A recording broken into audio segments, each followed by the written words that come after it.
नमस्कार दोस्तों, ये है अश्वमित गौतम। इनकी एक वीडियो की वजह से सरकार इतनी डर गई कि इनके ऊपर एफआईआर करना पड़ा। दरअसल ये केवल 14 साल के हैं और ये सोशल मीडिया पर जो लोकल न्यूज होती हैं, उत्तर प्रदेश की लोकल एरिया की न्यूज है, उन्हें कवर अप करते हैं, जो कि ये दलाल मीडिया नहीं कर पाती।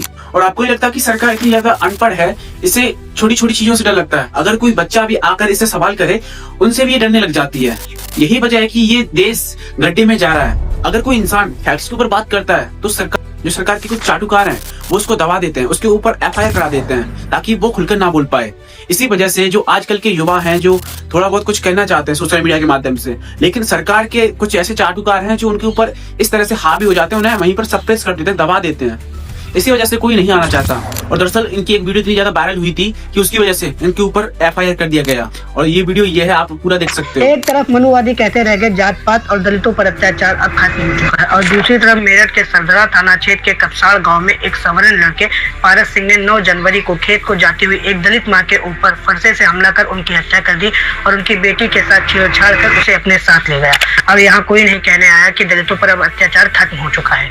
बात जाति विशेष के होने के कारण से सरकार से लेकर प्रशासन तक सब कोई चुप है। ध्यान दीजिए, ये कोई इक्का दुक्का घटना नहीं है। ये तो दलितों के साथ हुई सिस्टमैटिक हिंसा का हिस्सा है, जिसे हर बार लगातार नकारा जाता है। इस बात के लिए एनसीआरबी के आंकड़े खुद गवाह हैं। हर साल हजारों मामले दर्ज होते हैं, जिसमें दलितों के हत्या, बलात्कार, अपमान, हमले और सामाजिक बहिष्कार शामिल है। एनसीआरबी की सबसे लेटेस्ट रिपोर्ट बताती है कि एससीएस के उत्पीड़न के लगभग 57,000 मामले दर्ज हुए हैं, जिसमें उत्तर प्रदेश में ही रोजाना 2 दलितों की हत्या होती है, 3 दलित महिलाओं के बलात्कार होते हैं और 6 दलित घरों में आग लगाना या फिर घरों में तोड़फोड़ करने के मामले दर्ज होते हैं। फिर भी गरीबी और बुजदिली के चक्कर में कोर्ट कचहरी से लेकर जेलों तक में दलित ही सजा काटते हुए नजर आते हैं। और अतिशयोक्ति की बात तो देखो, यूपी इन मामलों में सबसे ऊपर है। और यूपी के सीएम योगी आदित्यनाथ जी कहते हैं कि यूपी में क्रिमिनल्स थर-थर कांप रहे हैं, लेकिन सच तो ये है कि ये केवल बड़ी बड़ी हाँक रहे हैं। अन्य स्टेट्स या विदेशों में इनकी बेइज्जती ना हो, इसीलिए ये क्रिमिनल्स और अत्याचार के डाटा को झांप रहे हैं। ये झूठ नहीं, मैंने सच बताया है।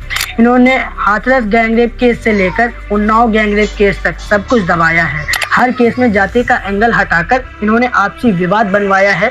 प्रशासन ने हम काम कर रहे हैं ये कहकर केवल मन बहलाया है। वैसे ही इस मेरठ वाले केस में भी करने की कोशिश चल रही थी। लड़के की उम्र 17 साल बता रहे हैं और पंचायत से भी 50,000 रुपए देने की बात सामने ला रहे हैं ताकि लड़की पर इल्जाम लगाया जा सके। लड़की ने अपनी मां का मर्डर किया है ये बताया जा सके। ये तो सही हुआ, सही जगह पर सही समय पर भीम आर्मी और चंद्रशेखर आ गए, वरना तो ये पूरे केस को घुमाने वाले थे, पीड़िता के परिवार को ही फंसाने वाले थे। अब ये ऊंच नीच की गाज इतनी भारी पड़ रही है, कोर्टों में दलित उत्पीड़न की फाइलें भारी मात्रा में सड़ रही हैं, क्योंकि पैसे वाले और पावर वाले जल्दी ही छूट जाते हैं। दलित कोर्ट कचहरी के चक्कर लगाकर टूट जाते हैं। तभी तो मैं कहता हूँ, जाति आधारित हिंसा फरसे या तलवार से नहीं होती। इसमें भी इनकार, चुप्पी और राजकीय संरक्षण का पूरा साथ है।